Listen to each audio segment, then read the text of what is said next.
Well,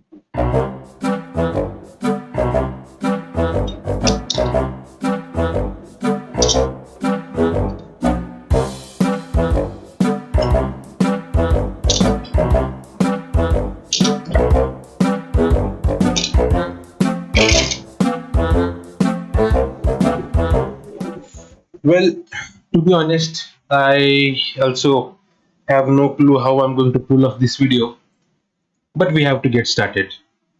So with a cup of coffee, let's get started.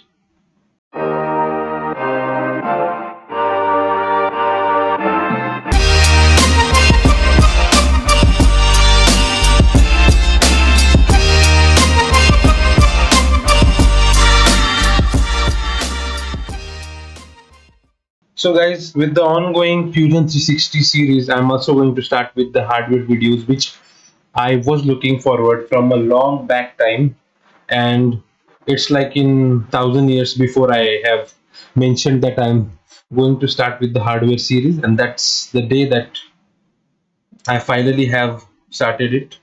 I have to start somewhere.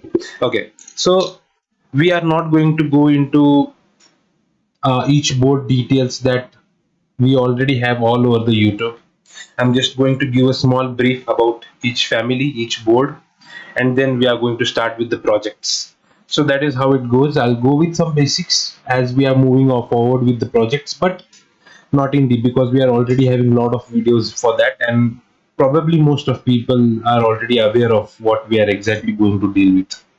So let's start with the Arduino family here.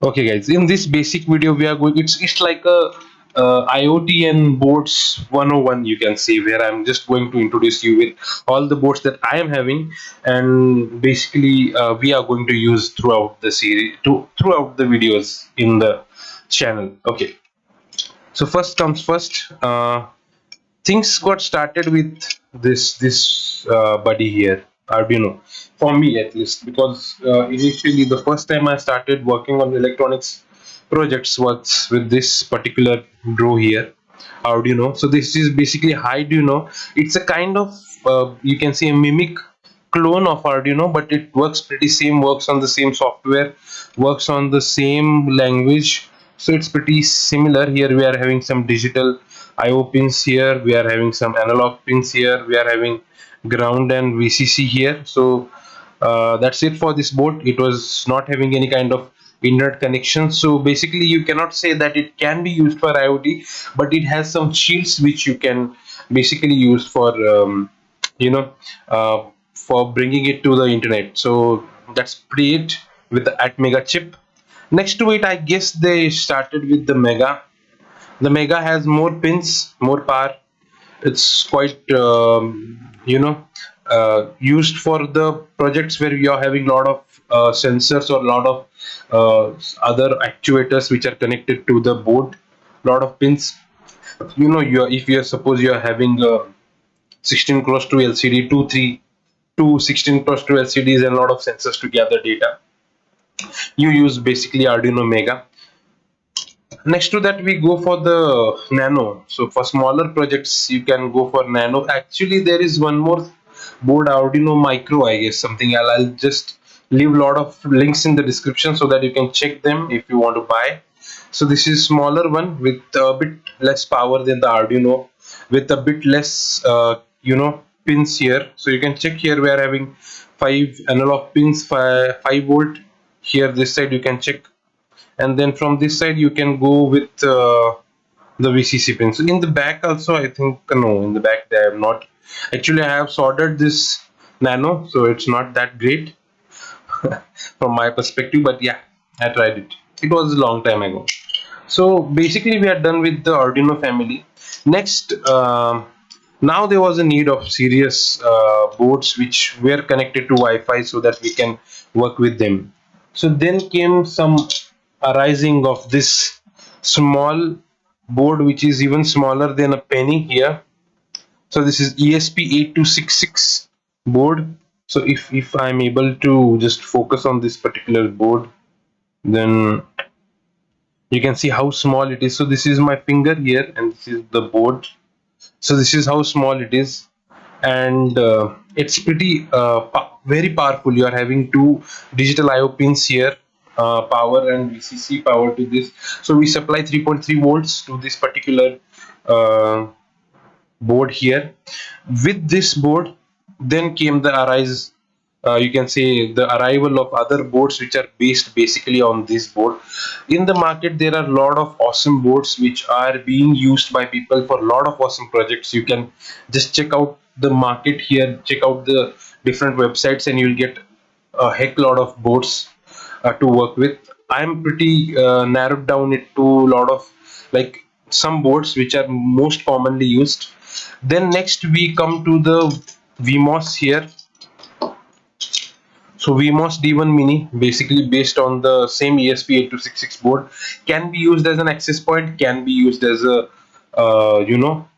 both ways. It can be used as both ways. It can act as a router and it can connect to a router, so it can be used as a both way board. So that makes it more powerful. Same goes for the ESP8266 also. It can act as a router as well as it a small router. As well as it can act as a connector, like it can connect to the Wi-Fi. So these two things I'm not able to remember that word, access point and something. Yeah. So next came the one of the most powerful boards in the same Arduino line. You can say same board, like same software IDE is used for this particular what you can say particular board here to program it. So it is very powerful board. It is having the same ESP8266 based uh, board, the main which is the main foundation of all the boards which are using it. So it is having again a lot of GPIO pins. The main disadvantage you can see of this board is that it is having only one analog pin, I guess. Yeah, here. So it is having only one analog pin. So if you have to deal with analog sensors, then that is quite an issue here.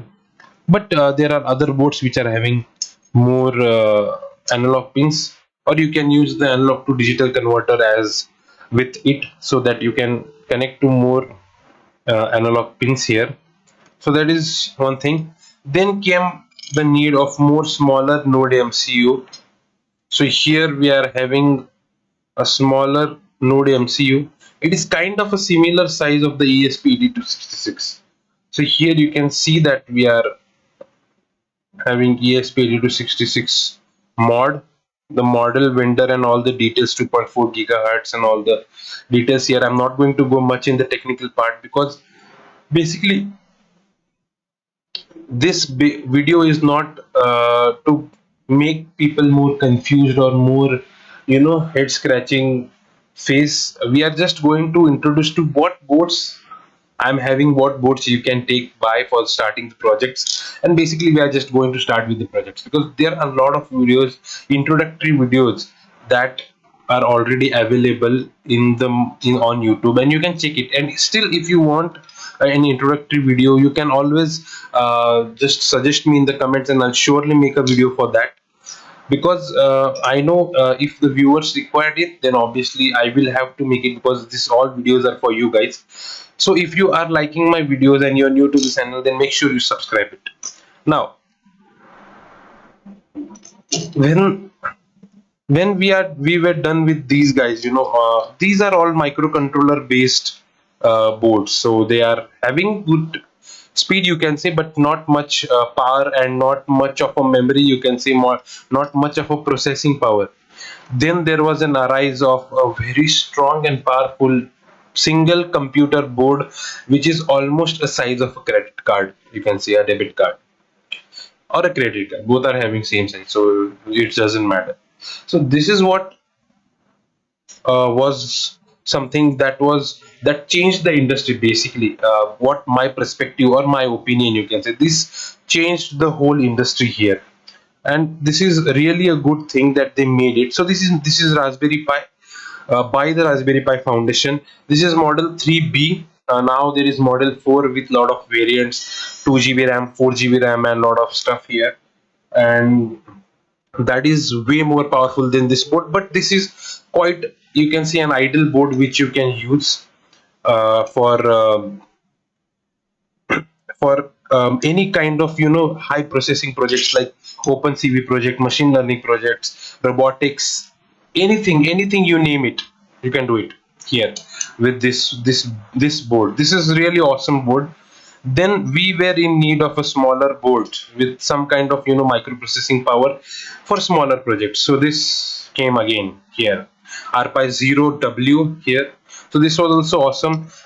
Link to all the data sheets I will mention in the description. Side by side I'll try to show you on the screen, because hardware videos are like not much of my expertise, but I'll try to, what I'm trying to make it more and more good so that you can enjoy it. This is the new one. Recently they have launched it, Raspberry Pi Pico. So basically this is going to take the place of this guy, this guy, basically these two guys. So smaller boards which are having Wi-Fi connectivity and which are kind of microcontroller based boards. So this is something similar to that. We use Python basically for this board, and I have not tried it out yet much, only one project you can say, and it's pretty good. People will find it a bit a bit tough initially, those who are going to shift from Arduino Node MCU towards this board. So that is one thing that I can say, but nothing other than that. I think I found much more difficult to use this board. It's good, and I'll make sure that I'll leave the description. I'll leave the links to buy each and every product here in the description, and make sure you check it out. And also I'll try to leave a link to all the data sheets that you can use, and make sure you check the video. And then we are going to go start with projects. After this video we are going to make good projects using these videos. I'm not going to go in any kind of review or any kind of a more detailed technical detailed single video for each board, because that is already been done, and I'm way ahead for creating videos for, like, I'm way behind, you can say, for creating those videos. And anyhow, that's not part of the discussion right now. So we are going to start with the projects, and we are going to make sure that we make good use of the time we are getting to create good projects.